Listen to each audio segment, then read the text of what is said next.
جسے دکھتا نہیں ہے۔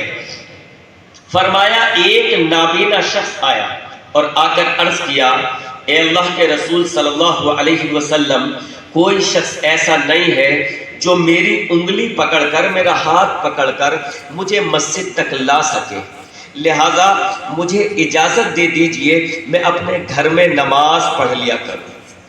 کیا رخصت مانگی؟ گھر میں نماز پڑھنے کی، یہ بھی نہیں کہ نماز چھوڑ دوں۔ رخصت کیا مانگی؟ صرف اتنی کہ گھر میں نماز، اور اپنی طرف سے بھی فتویٰ نہیں۔ ہم اور آپ تو اپنے تعلق سے خود مفتی بن جاتے ہیں نا، اپنے تعلق سے اپنے عمل میں چھوٹ دینے کے لیے خود ہم مفتی بن جاتے ہیں۔ ہمیں یہ پریشانی ہے، لہذا نماز کو ہم چھوڑ سکتے ہیں۔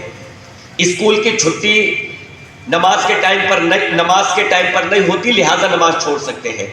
کاروبار کا ٹائم ہوتا ہے، لہذا عصر کو مغرب میں پڑھ سکتے ہیں۔ اس ٹائم گراہک کا ٹائم ہوتا ہے، لہذا ظہر کو عصر میں پڑھ سکتے ہیں۔ اپنی طرف سے فیصلے لے لیتے ہیں نا۔ نابینا شخص ہے، فیصلہ اپنی طرف سے نہیں لیا۔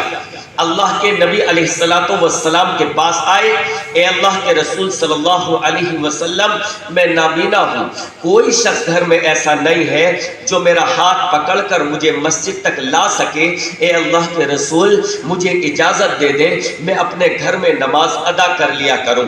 نبی نے دیکھا نابینا ہے، نبی نے سنا کہ عذر اس کا معقول ہے، اس کا ہاتھ پکڑ کر لانے والا کوئی نہیں ہے، لہذا نبی آخر الزمان علیہ السلام نے اجازت دے دی، ٹھیک ہے تم اپنے گھر میں نماز پڑھ سکتے ہو۔ لیکن راوی حدیث فرماتے ہیں وہ نابینا صحابی جب پلٹ کر جانے لگے تو اللہ کے نبی علیہ السلام نے ان کو واپس بلایا اور پھر بلا کر کہا، ایک بات بتاؤ، هل تسمع النداء بالصلاۃ، کیا اذان کی آواز تمہارے کانوں میں آتی ہے؟